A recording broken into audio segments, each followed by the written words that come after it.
Maligayang pagbabalik sa Rai Movie Recaps.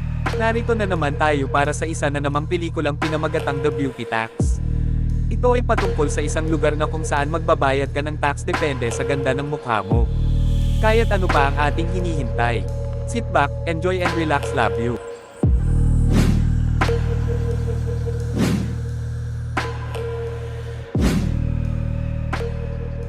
Nagsimula ang pelikula sa isang opisina na kung saan pinapagalitan ng boss ang mga empleyado niya dahil sa hindi nila ginagawa ng maayos ang trabaho. Pero nang may isang babaeng maganda na si Aiko ang nakagawa naman ng hindi maganda ay hindi naman ito pinansin ng boss. At nagsorry pa nga ang boss dahil sa pagkamasungit niya.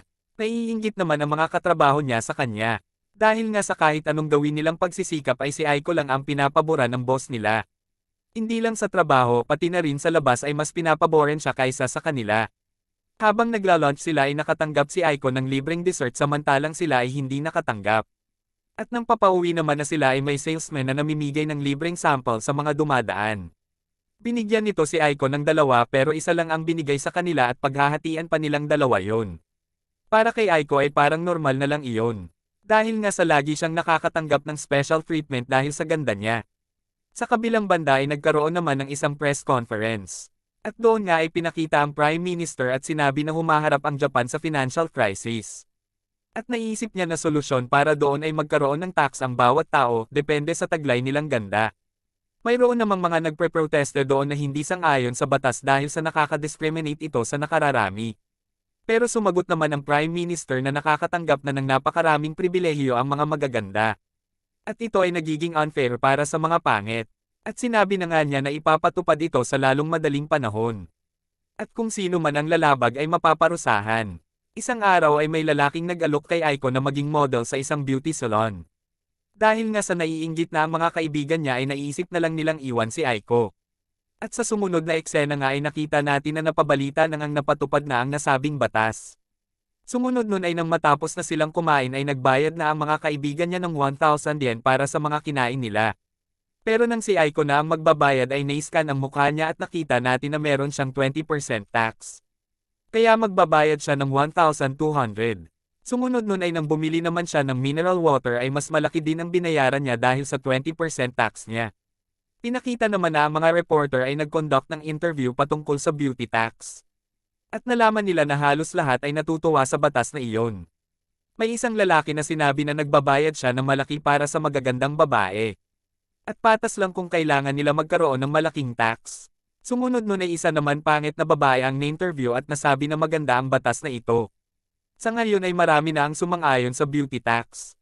Kinabukasan ay nakatanggap na ng sweldo si Aiko. Nagulat siya dahil sa pati pala sweldo ay makakaltasan din siya ng 20% tax. At dahil nga sa nangyayaring yun ay naisipan ng mga magaganda na sugurin ang tanggapan at magreklamo.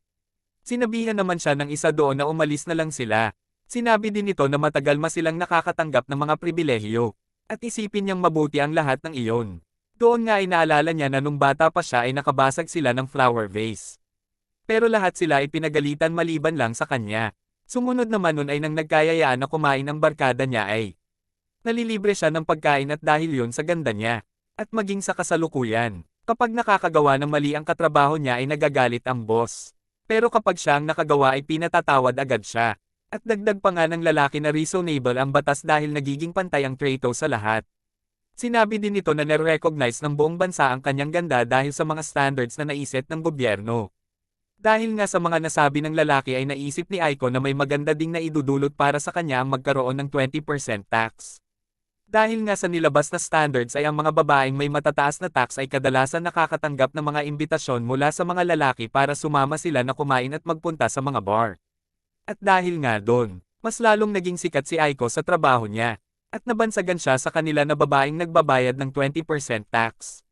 Sa ngayon ay hindi na siya nanghihinayang. At natutuwa na siya na magbayad ng mas malaking halaga sa mga bibilhin niya at kakainin. Ang boss naman niya ay tinatawag siya sa oras na mayroon silang mga business meetings. At dahil nga sa taglay niyang ganda ay napapapayag agad ng boss niya ang mga business partners niya. Kapag may binibili siya na kahit ano ay naipagmamalaki niya na nagbabayad siya ng 20% tax. Dahil sa karamihan lang sa mga taong naroon ay 5% tax lang ang binabayaran. At kapag dumadating naman na ang sahod niya ay hindi na siya nagagalit. Sa halip ay natutuwa siya dahil isa yung patunay sa kanyang kagandahan. Pero nagbago ang lahat nang dumating sa opisina nila si Reiko. Si Reiko ay nagbabayad ng 25 beauty tax. Dahilan para mas pansinin nila ito dahil sa mas maganda ito kay Aiko. Ang mga kaibigan niya ay sinusundan si Reiko at nasasabi nila na wala pa silang nakikita na mas maganda kaysa kay Reiko. Nagalit naman dahil sa inggit si Aiko. Dahil nakuha na ni Reiko ang lahat ng atensyon at wala nang ni isang pumapansin sa kanya. Kaya pinanggako niya sa sarili niya na gagawin niya ang lahat para malamangan ang ganda ni Reiko. Sa mga sumunod na eksena ay nakita natin na nagwo-workout si Aiko para lalo pang gumanda. Nagpapa-face massage pa siya kahit na napakamahal ng mga ito. Hanggang sa isang araw ay nang kakain na siya sa restaurant ay nang i-check na ang kanyang tax ay naging 30% na ito. Nagtatalon sa tuwa si Aiko. Dahil nga sa mababalik na ulit ang atensyon ng lahat sa kanya. Pero nalungkot siya bigla nang makita niya ang kanyang balance sa bangko. Lalo pang ang sumama ang araw niya nang mabalitaan niya na nagpa-plastic surgery si Reiko. Nasa isip niya ay baka naging mas maganda na ulit ito sa kanya. Pero laking gulat niya nang makita niya na pinapangit pala niya ang mukha niya. Doon nga ay nalaman natin na iniwan siya ng kanyang mapapangasawa dahil sa napakalaki ng gastusin kung mamumuhay siya na kasama si Reiko. Sumunod nun ay pinatawag si Aiko ng kanyang boss at sinabihan na tatanggalan na siya nito ng trabaho. Nasabi ng boss niya na ang kumpanya nila ay magbabayad ng mas malaking tax kung marami silang trabahador na magaganda. Kaya wala siyang magawa kundi tanggalan ng trabaho ang magaganda. Sumunod nun ay napabalita naman na umuuso na ngayon ang mga products na pampapangit. At ang mga babaeng proud dati sa malaking tax na binabayaran nila ay nagsisimula ng gumamit ng mga gantong produkto. At dahil nga din sa tax ay nagsimula ng layuan ng mga lalaki ang mga magagandang babae.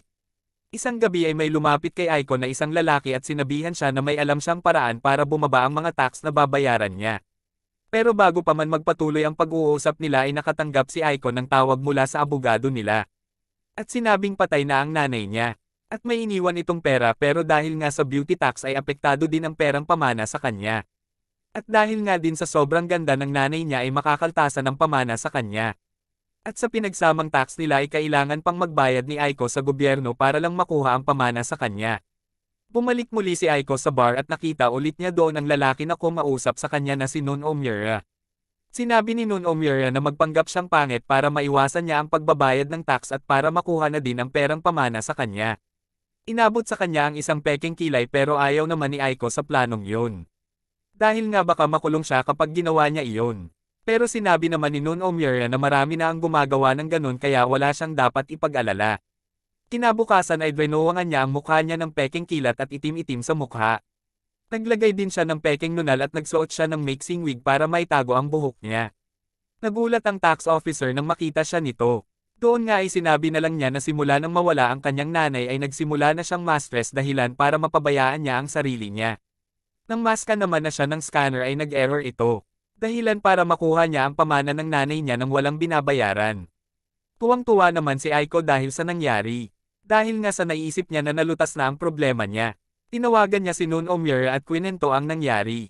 Nai-congratulate naman siya nito at sinabihan siya na nais niyang ipakilala siya sa kanyang mga magulang. At kailangan nitong magpaganda. Akala naman ni Aiko na interesado talaga sa kanya si Nun Omura. Pinakita na nga na nag-aayos na si Aiko para sa napag-usapan nila ni Nun Omura.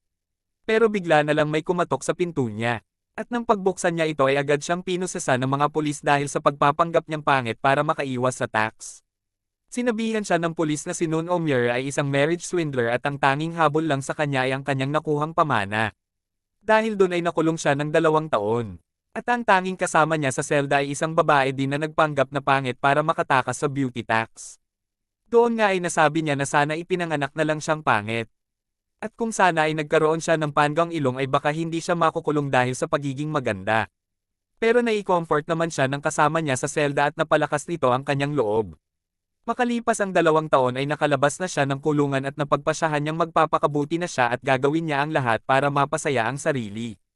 Maya-maya ay nakakita siya ng isang batang umiiyak dahil nalaglag ang kinakain nito.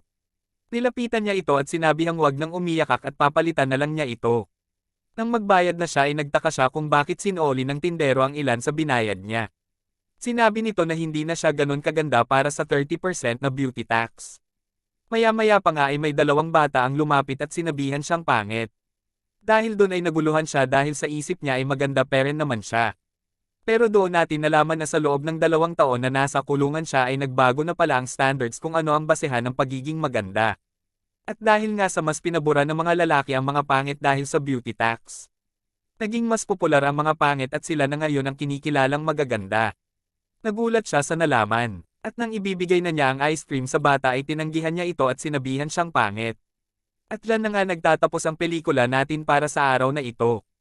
Maraming salamat sa panunood.